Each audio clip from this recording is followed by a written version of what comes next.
Investment expenditure are the two components of aggregate demand. बेटा इस type के चाहे असर्शन रीजन आए या स्टेटमेंट बेस्ड क्वेश्चन आए, असर्शन रीजन भी आते हैं, तो इनको सॉल्व करने का तरीका यही है कि पहले स्टेटमेंट को देखना है कि स्टेटमेंट हमारा ट्रू है या फॉल्स है, ठीक है। उसके बाद उनको क्या करना होता है, आपस में कनेक्ट करके देखना होता है। ये है टिप्स किसके लिए, असर्शन रीजन के लिए।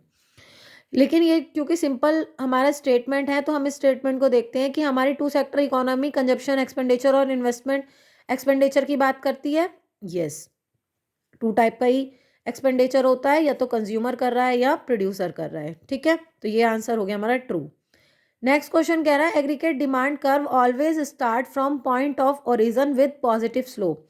ये स्टेटमेंट कैसा हो जाएगा बेटा, गलत हो जाएगा, क्योंकि एग्रीगेट डिमांड का जो डिमांड कर्व है वो नेगेटिव स्लोप पर भी ओरिजिन हो सकता है, क्योंकि ऑटोनोमस कंजप्शन एग्रीगेट डिमांड मतलब हमारा ऑटोनोमस कंजप्शन डिमांड के सेंस में पाया जाता है, ठीक है। तो ये हो गया हमारा फॉल्स। नेक्स्ट कह रहा है deficit in BOP refers the excess of dash. अगर हमारा बीओपी डेफिसिट में जा रहा है, ठीक है, अगर हमारा बीओपी डेफिसिट में जा रहा है तो क्या होगा, करंट अकाउंट पेमेंट ज़्यादा होंगी करंट अकाउंट रिसिप्ट से, करंट अकाउंट पेमेंट ज़्यादा होंगी कैपिटल अकाउंट रिसिप्ट से, एकोमोडेटिंग पेमेंट ज़्यादा होंगी एकोमोडेटिंग रिसिप्ट से, या ऑटोनोमस पेमेंट ज़्यादा होंगी ऑटोनोमस रिसिप्ट से। तो क्योंकि आप जानते हो कि जब डेफिसिट बीओपी की बात कर रहा है तो वहाँ हमारा ऑटोनोमस पेमेंट ज़्यादा होंगी ऑटोनोमस रिसिप्ट से, ठीक है, क्योंकि हम यहाँ पे क्या कर रहे हैं, आप ऑटोनोमस कंजप्शन की बात कर रहे हैं। नेक्स्ट क्वेश्चन है suppose the price of 1 UK pound has increase from 70 to 80 owing to market force, ठीक है। क्या हो गया, यूके पाउंड अब हम मतलब हमें कुछ भी परचेज करना है तो 70 की जगह 80 देने होंगे हमें। This mean the value of Indian currency. अब हमारे यहाँ पे इंडियन करेंसी की वैल्यू क्या बता रहा है, क्या हमारी इंडियन करेंसी की वैल्यू एप्रिशिएट हुई है या डेप्रिशिएट हुई है। खुद से सोचिए कि जब हमें ज़्यादा देना पड़ रहा है तो हमारी करेंसी की वैल्यू क्या हुई होगी, डेप्रिशिएट हुई होगी, ठीक है। नेक्स्ट है suppose country X has more inflation than country Y.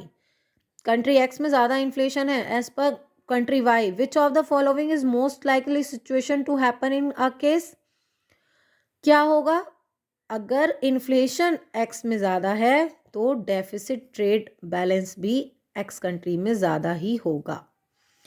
Next question कह रहा है if in an economy the investment multiplier is 4। Investment multiplier क्या है बेटा, 4 है।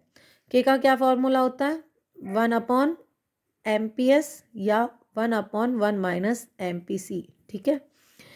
मल्टीप्लायर हमारा 4, ऑटोनोमस कंजप्शन है हमारा 30 crore. The relevant consumption function would भी क्या होगा, अगर कंजप्शन फंक्शन की पूछ रहा है तो ऑटोनोमस कंजप्शन हमारा ऑलरेडी 30 करोड़ दे रखा है, वाई की बात कर रहा है यहाँ पे। तो जब इन्वेस्टमेंट मल्टीप्लायर 4 है तो आप अगर अब इसको क्या करेंगे, के फॉर्मूले से भी इसको सॉल्व करेंगे तो क्या आएगा हमारा 0.75y। नेक्स्ट क्वेश्चन है if increase in national income is equal to increase in saving the value of MPC would B.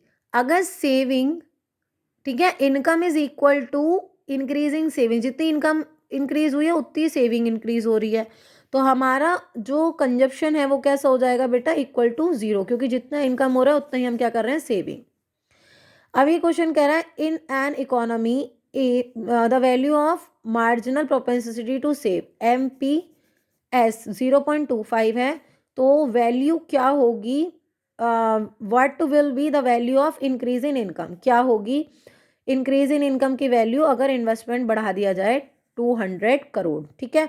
Investment increase किया गया है 200 करोड़ और MPS जो MPS है अब प्रेजेंट में वो है 0.25। अब कितना इनकम इंक्रीज हुई है वो हमें बताना है, तो इसको मैं कॉपी पे आपको सॉल्व करके बताती हूँ।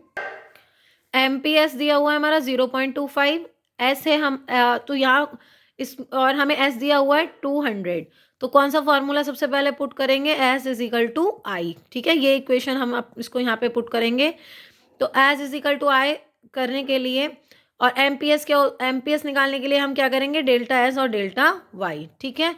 ये दो हमारी इक्वेशन हो गई। अब हम क्या करेंगे, एस इजिकल टू आई का मतलब है 0.25, ठीक है, और हमारा equal to 200 upon delta Y, ठीक है।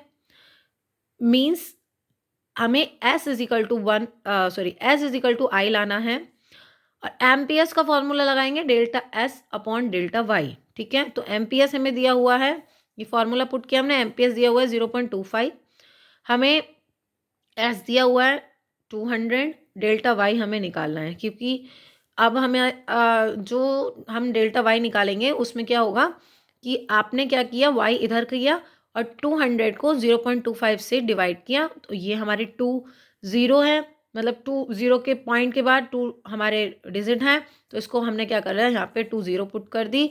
अब इसको कैंसिलेट किया तो आंसर आ गया हमारा 800। नेक्स्ट क्वेश्चन है 9, money supply M1 in India does not include demand deposit with commercial banks। तो क्या ये स्टेटमेंट ट्रू है कि M1 में डिमांड डिपॉजिट इंक्लूड नहीं होता? ये स्टेटमेंट क्या है बेटा, रॉन्ग है।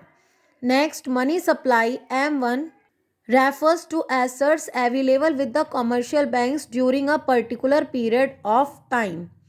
तो बेटा M1 में कॉमर्शियल बैंक्स के डिमांड डिपॉजिट तो होते हैं लेकिन फिक्स डिपॉजिट नहीं होते, तो इसलिए इसका आंसर हो जाएगा both A and B, means both statement 1 and 2 are false. Option हो जाएगा इसका डी, ठीक है। आज की क्लास का लास्ट क्वेश्चन 10th क्वेश्चन है, full employment refers to absence of involuntary unemployment. Underemployment situation are willing and able-bodied people get employed at the prevailing wage rate। तो फुल एम्प्लॉयमेंट का मतलब क्या होता है, ये असर्शन रीजन है, इसका तरीका क्या बताया, पहले आपको ये डिसीजन लेना है कि ये ट्रू है या ये फॉल्स है, ठीक है। उसके बाद देखना है कि आपस में कनेक्टेड है या नहीं। तो full employment refers to absence of involuntary unemployment, ये ट्रू है। फिर वो बोलता है under full employment situation all willing and able bodies get employment, ये भी स्टेटमेंट ठीक है, और ये दोनों एक दूसरे को रिलेट भी कर रहे हैं, तो इसका आंसर हो जाएगा both A and R true and R is the correct explanation of A. Remaining practice set के क्वेश्चंस हम नेक्स्ट वीडियो में डिस्कस करेंगे। Keep learning.